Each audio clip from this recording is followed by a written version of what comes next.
Bonsoir, welcome aboard, bienvenue à bord du Norway. Nous nous trouvons actuellement sur le pic à vent de ce navire qui est amarré quai de Floride, ici au Havre. Cette édition de 19h07 sera largement consacrée à l'opération Le Havre 99. Puis en deuxième partie, nous retrouverons Catherine Lecomte pour les derniers développements de l'actualité en Haute-Normandie. Tout de suite, Jean-Paul Lusseau nous donne l'ambiance de l'opération Le Havre 99. Ils l'avaient raté à Rouen à cause de la foule, ils ne la rateront pas au Havre. La visite du porte-hélicoptère Jeanne d'Arc. Ils sont les tout premiers avec un regret en tête néanmoins. Il y a un tort qu'on en a, c'est qu'on ne peut pas visiter le Norway. Voilà, ça, on est français, mais on ne peut plus visiter le Norway. On est venu spécialement pour voir l'ancien France, mais on ne peut pas le visiter. Alors c'est ça qu'on regrette. On regrette fortement. À part la visite gratuite du jour de son arrivée, le France rhabillé Norway fait payer de 800 à 3000 francs la nuit à bord. Le fantôme de l'orgueil havrais monnaie ses charmes à des tarifs hors de portée des revenus moyens. Pour se consoler, il y a 14 autres navires présentés au Havre et parmi les plus insolites, Ouessant, l'un des deux sous-marins classiques de la Marine nationale. 67 mètres, 1200 tonnes, c'est un engin de chasse. Son succès public est à la hauteur de celui de la Jeanne d'Arc. Oui, ça en fait, ce sont des plaques de protection des paniers de bombes. C'est dommage qu'il n'y ait pas de femmes. Dans 2 ans, Ouessant sera désarmé. L'exclusivité est donnée par la Marine nationale au tout nucléaire. Le savoir-faire particulier au sous-marin diesel risque de se perdre. C'est pour ça que cette classe de bateaux qui disparaît nous émeut tous un petit peu, chacun d'entre nous.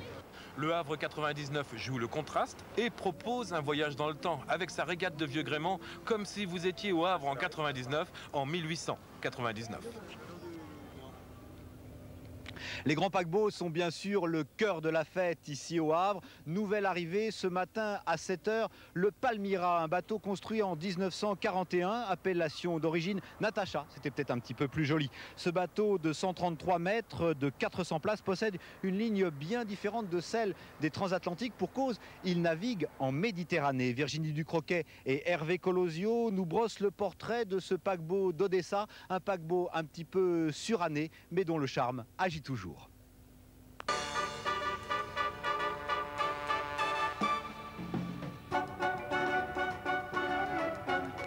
L'élégance surannée du Palmyra, ce paquebot ukrainien a été construit dans les chantiers de Gdansk en 1981.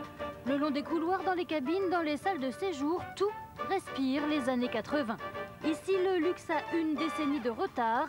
Les chambres sont refaites petit à petit. Pour ce navire de croisière, pas question de rester longtemps à quai. Rentabilité oblige. Le voyage de 10 jours coûte entre 1000 et 2000 $ par personne. À bord, 483 passagers peuvent voyager.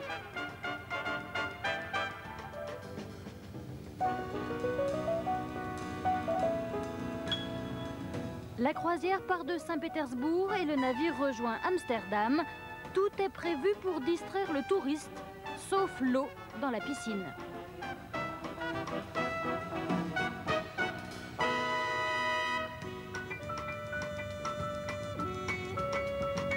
C'est la deuxième fois que le Palmyra fait halte au Havre. Sa prochaine escale, Zeebrugge, en Belgique. Nous nous retrouvons à l'extrémité du pic à vent du Norway pour saluer le Queen Elizabeth II qui a filé à l'anglaise hier vers 15h. The Lady, comme l'appellent les Anglais, a 30 ans déjà et plus de 1000 traversées à son actif. À bord, tout a changé sauf l'ambiance qui reste la véritable ambiance des transatlantiques. Visite guidée avec Magali Nicolin et Laurent Beaufils.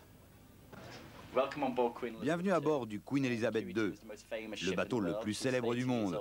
En 30 ans, elle a parcouru plus de 4 millions de milles nautiques, transporté plus de 2 millions de passagers en 1159 voyages. Ici, on parle de lui au féminin. Le Queen Elizabeth II est une vieille dame, The Lady, et la dernière représentante des transatlantiques. Elle fait la traversée de Southampton à New York en 6 jours. Nous transportons beaucoup de passagers qui déménagent aux USA ou en Europe. Ils peuvent emmener leurs voitures, leurs bagages, leurs meubles. Nous transportons également des passagers pour lesquels une croisière sur le Queen Elizabeth II représente une expérience unique. Ils économisent pour s'offrir le voyage. Pour eux, c'est un rêve.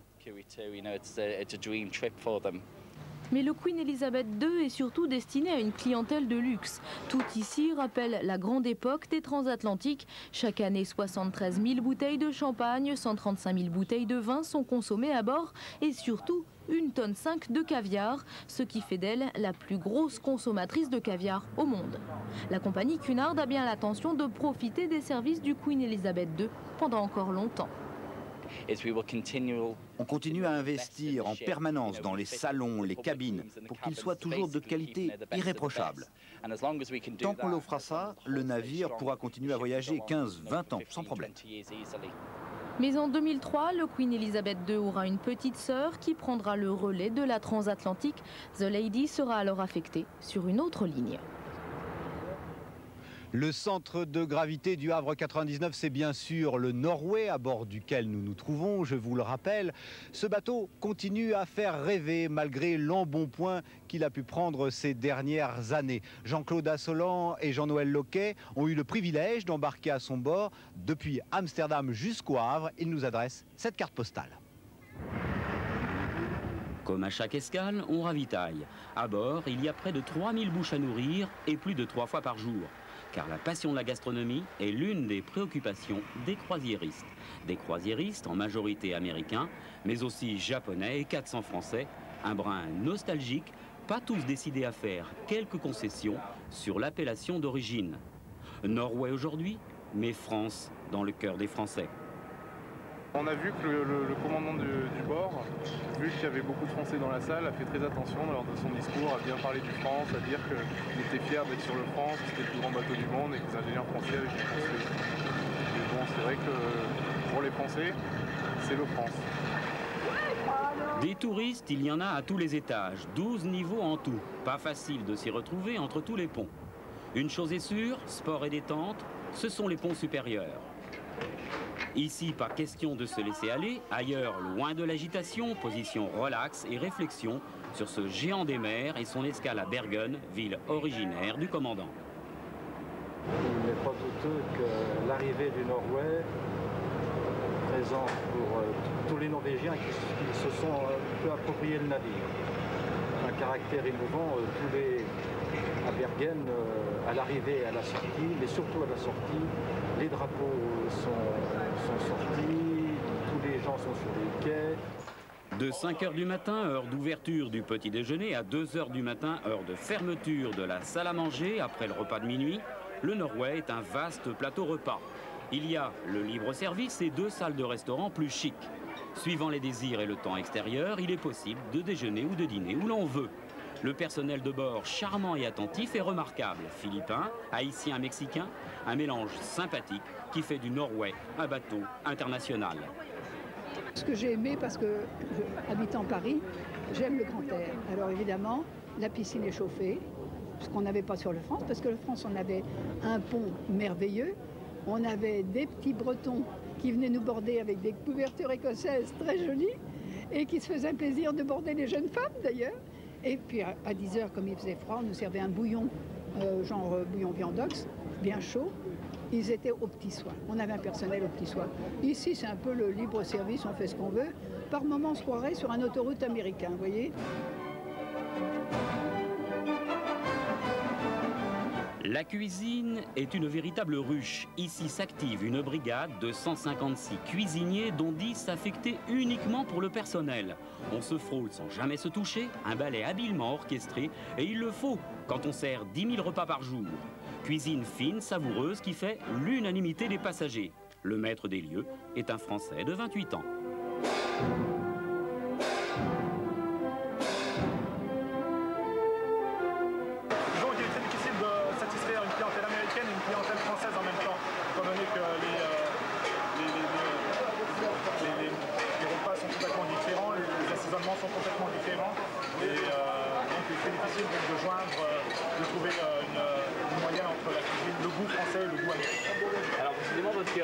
américain ou français ou les deux à la fois?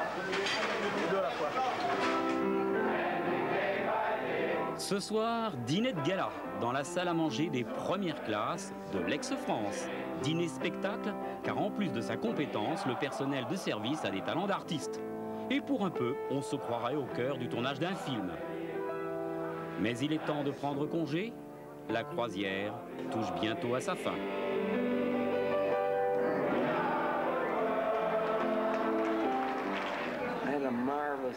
J'ai passé un moment merveilleux. Ce fut une très grande croisière. J'aimerais vraiment passer le reste de ma vie à bord. Mais maintenant, je peux retourner chez moi et mourir. J'ai vu le Norway. Mercredi 14 juillet, le Norway fait escale au Havre.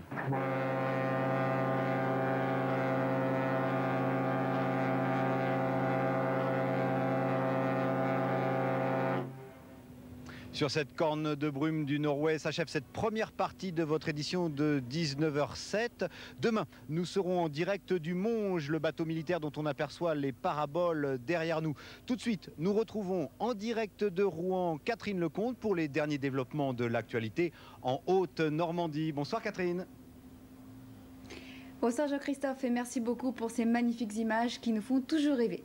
Dans le reste de l'actualité, d'abord une spectaculaire et surprenante saisie de contrefaçon au Havre. Un an après la Coupe du Monde, le trafic continue.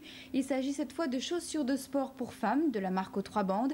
Les douaniers du Havre ont découvert plus de 11 000 paires dans un conteneur venu de Chine. Abdel Mostefa, Laurent Beaufils. Les douaniers du Havre font crépiter les flashs ces derniers temps. Il y a 3 semaines, ils mettaient la main sur une cargaison pleine d'œufs de dinosaures. Cette fois, ils ont intercepté un conteneur entier de chaussures de sport pour femmes. À l'intérieur, plus de 11 000 paires, des contrefaçons Adidas. Une saisie record pour la marque aux 3 bandes. L'origine de ces copies, la Chine. Ensuite, les chaussures ont été transbordées à Malte avant de transiter en Roumanie, où elles ont été reconditionnées dans des cartons. Ces tennis de facture un peu grossière auraient dû arriver à Douala, au Cameroun.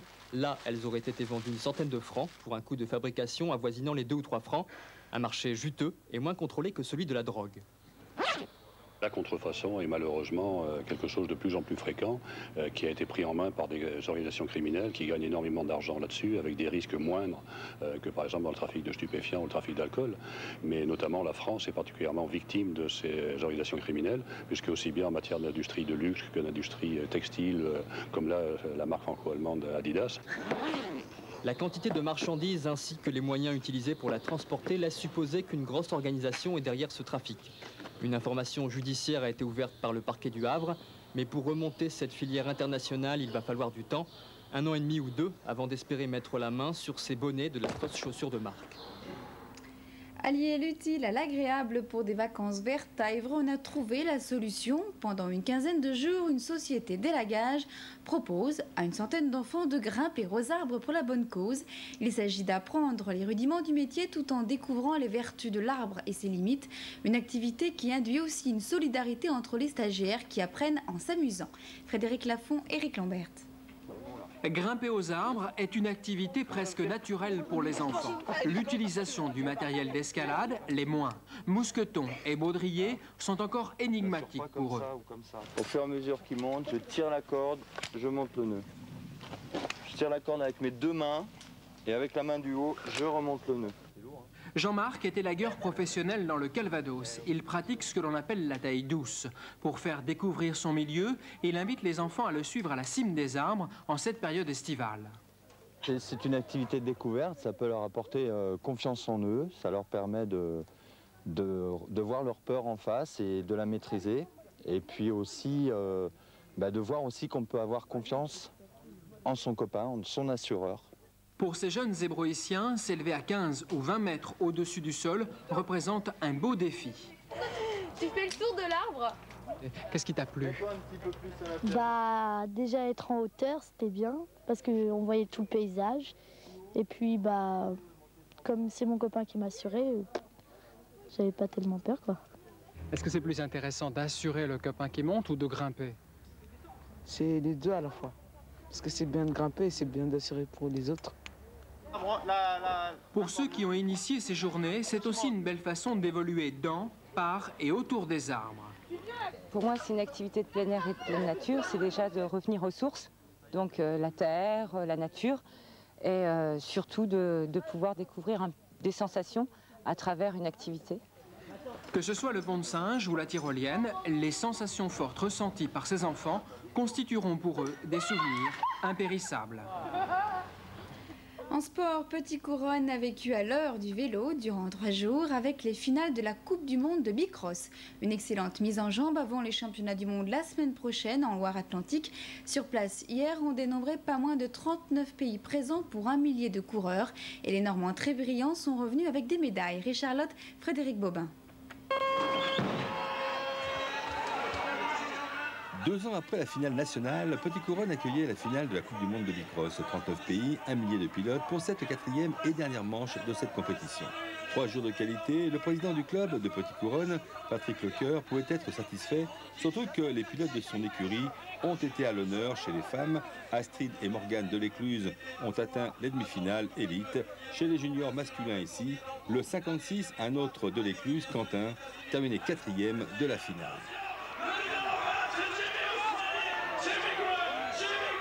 Comme c'était ma piste, il fallait que je fasse quelque chose de fort la semaine d'avant le championnat du monde. Alors le championnat du monde, c'est bientôt, c'est dans quelques jours maintenant, avec des chances là aussi?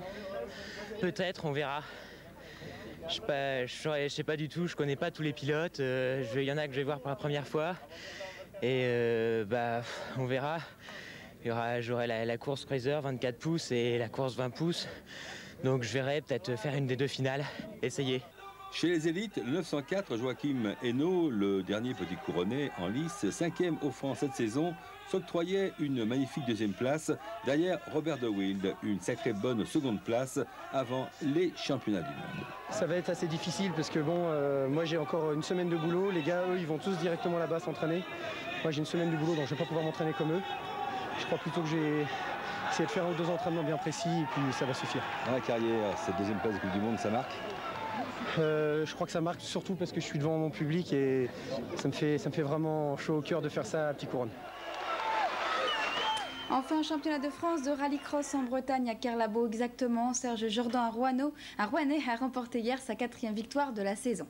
Voilà, c'est la fin de cette édition. Merci à tous pour votre fidélité. Dans quelques instants, votre météo le 19-20. À demain pour de nouvelles éditions Le Havre 99. Bonne soirée à tous sur la 3.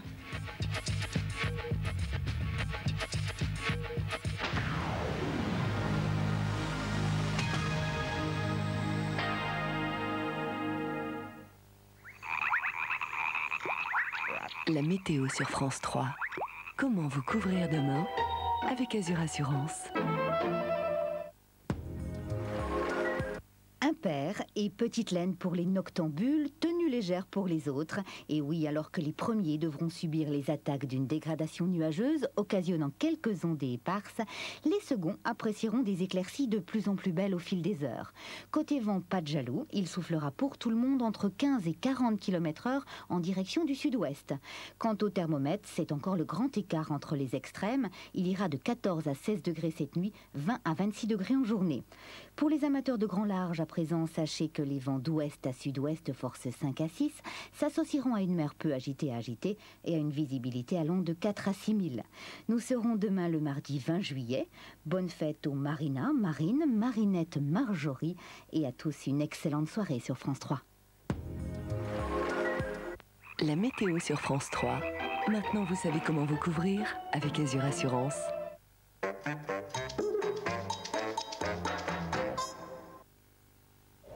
Je te trouve vraiment en forme en ce moment, John. C'est normal, Jack, je suce des pastilles Vichy et ce ne sont pas que des bonbons rafraîchissants. Ah bon, John? Tiens, un troupeau, tu vas comprendre. Et oui, Jack, elles contiennent en plus des sels minéraux qui aident à la digestion. Ah bon, John? Et je peux en manger autant que je veux, John? Mais oui, regarde, j'en prends une pour m'aider à digérer celle que je viens de manger. Ah, quel festin, John. On n'est pas bien là à sucer des pastilles Vichy, Jack. Les pastilles Vichy rafraîchissent et aident à la digestion. Lâche le carnet. Non, gentil. Lâche le carnet. 36-17 années. Si vous avez le numéro, vous retrouverez le nom. Et vice-versa. Les puces qu'ils ramènent pondent d'autres puces partout dans la maison. Alors pour éviter une nouvelle infestation, donnez 1 fois par mois Programme. Programme, consultez votre vétérinaire.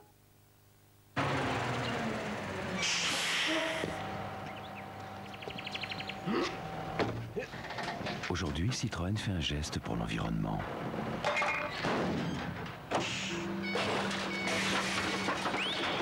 Citroën vous débarrasse de votre vieille voiture en la reprenant 13 000 francs minimum pour l'achat d'une Xara et en y ajoutant une prime écologique exceptionnelle si elle est bonne pour la casse.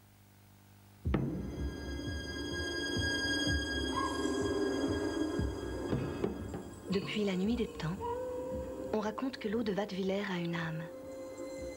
Pour certains, c'est une légende, pour d'autres, un secret.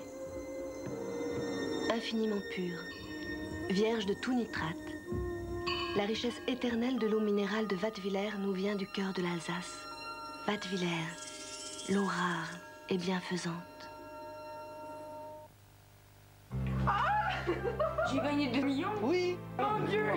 Le 22 août, vous pourriez gagner 2 millions. Surveillez votre courrier. C'est vrai, arrêter de fumer peut provoquer une prise de poids. Mais ce n'est pas une fatalité. Il existe des moyens efficaces pour la prévenir. Appelez Tabac Info Service ou parlez-en à votre médecin. Si vous avez décidé d'arrêter, on peut vous aider. Tabac Info Service 0803 309 310. La vie sans tabac, vous commencez quand? Je suis sérieuse quand on parle de rides. C'est pourquoi j'utilise Effaceur Rides de L'Oréal Plénitude. Difficile de trouver mieux pour effacer les rides sans aller jusqu'au lifting. Effaceur Rides au rétinol pur aide à effacer les rides, même celles avec lesquelles vous avez appris à vivre. En 8 semaines, elles sont réduites de 48%. Alors utilisez-le chaque soir et effacez vos rides. Et le lifting, oubliez avec Effaceur Rides de L'Oréal Plénitude. L'Oréal parce que je le vaux bien.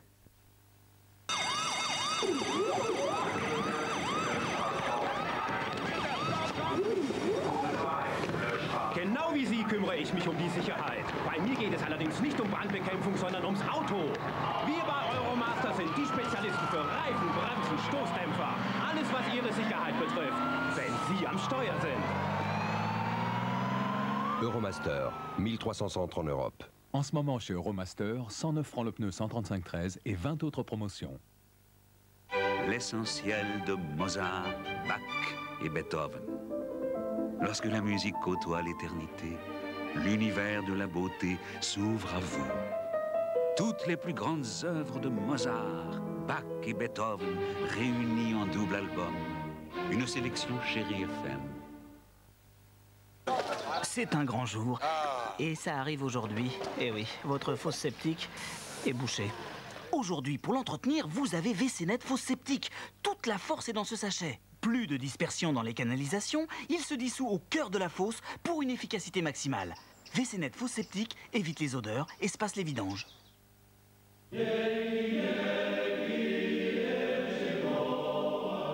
Je suis né du mystère de ce pays, de la fierté de ces hommes. Etorki, origine en basque, est devenu mon nom. Etorki, fier d'être basque.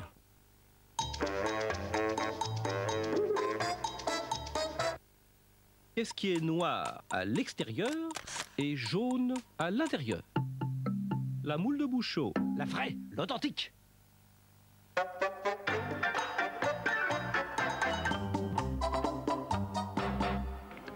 Maintenant, elle a la colique. À 21h sur France 3, le vieux garçon Philippe Noiret réussira-t-il à faire perdre la tête à la vieille fille Annie Girardot? 22h40, soir 3. À 23h, Marie-Christine Barrault incarne Marie Curie, scientifique géniale, femme au destin hors du commun. 21h, La vieille fille. 22h40, soir 3. 23h, Marie Curie, une soirée qui se conjugue au féminin sur France 3. Cet été, souriez, vous êtes sur France 3.